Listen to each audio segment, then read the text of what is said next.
আসসালামু আলাইকুম রহমতুল্লাহি বারাকাতু। সবাই কেমন আছেন? আশা করছি সকলে ভালো আছেন। আমি আল্লাহর রহমতে ভালো আছি। আজকে আলোচনা করব আমার পোলট্রি মুরগি ফার্ম সম্পর্কে। আলহামদুলিল্লাহ, বাচ্চাগুলো ক্রয় করেছিলাম গত মাসের 5 তারিখ। আজকে হলো এই মাসের 3 তারিখ চলতেছে। আজকে ইনশাল্লাহ মোটামুটি বিক্রি করার সময় হয়ে গেছে। আজকে বিক্রি করে দিব। ওই জায়গা থেকে ভিডিওটি বানানো। কিন্তু গতকালকে যে প্রচণ্ড পরিমাণ গরম গিয়েছে, ওই গরম যাওয়ার কারণে কিন্তু 4টি মুরগি আমার মারা গেছে, বড় বড় 4টি মুরগি। ওই জায়গাটা একটু লস, কিন্তু তারপরেও ইনশাল্লাহ আশা করতেছি লাভবান হব। দেখা যাক কয় টাকা লাভবান হই এবং কয় টাকা খরচ হয়েছে 300 মুরগির মধ্যে। এই বিস্তারিত আলোচনা পরের ভিডিওর মধ্যে ইনশাল্লাহ নিয়ে আসবো, আপনাদেরকে দেখাবো। এবং আমি চাই সবসময় উদ্যোক্তা হওয়ার জন্যে যারা উলামায়ে কেরাম রয়েছেন, বিশেষ করে মসজিদের ইমাম, এবং যারা বাড়িতে থাকেন বা কোনো কাজ করতেছেন না, কারণ কোনো কাজ পাইতেছেন না বা চাকরি পাইতেছেন না, আপনি কিন্তু 200-300 মুরগি দিয়ে শুরু করতে পারেন। ইনশাল্লাহ ব্যবসার মধ্যে আল্লাহ তাআলা অবশ্যই বরকত রেখেছেন। আশা রাখি যে ব্যবসার মধ্যে আল্লাহ তাআলা বরকত দিবেন, যেহেতু ব্যবসার কথা আল্লাহ পাক রব্বুল আলামিন পবিত্র কোরআনে বলেছেন। এই জন্য ইনশাল্লাহ আমি আশা রাখবো আপনারাও কোনো না কোনো যদি সুযোগ থাকে ব্যবসার মধ্যে শরিক হবেন, ব্যবসার মধ্যে যুক্ত হয়ে যাবেন। ওই ব্যবসার মধ্যে পরিপূর্ণ রিজিকটাই হালাল, যদি আপনি হালাল তরিকায় ব্যবসাটা করে থাকেন। তো ইনশাল্লাহ পোলট্রি ফার্মের ঘরের ভিতরে অবস্থাটা এখন দেখাবো।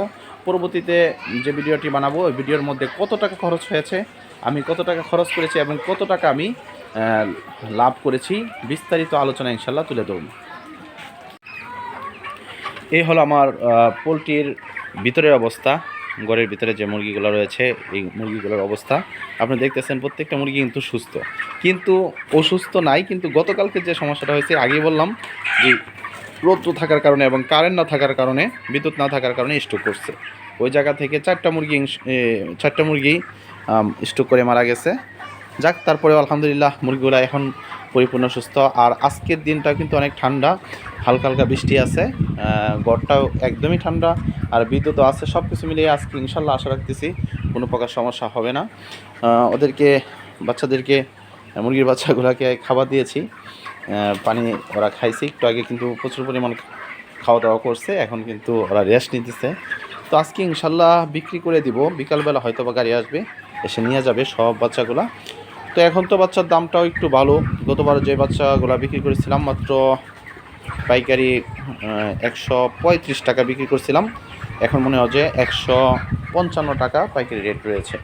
তো দেখা যাক আজকে বিক্রি করি কতটুকু ওজন হয় এবং কত টাকা আমি লাভবান হয়েছি, সব কিছু ইনশাল্লাহ আমি তুলে ধরবো আপনাদের কাছে।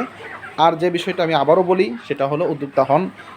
আপনার জায়গা থেকে যে কাজটা করা যায়, ওই কাজটার মধ্যে যুক্ত হন। দেখবেন ওই কাজের মধ্যে যদি আপনি যুক্ত হন, তাহলে কোনো গুনাহ আপনাকে লিপ্ত করাইতে পারবে না। অযথা অনর্থক শুধু পরনিন্দা, সমালোচনা, এই সমস্ত গুনার মধ্যে আপনি কিন্তু বসার সময়ই পাবেন না।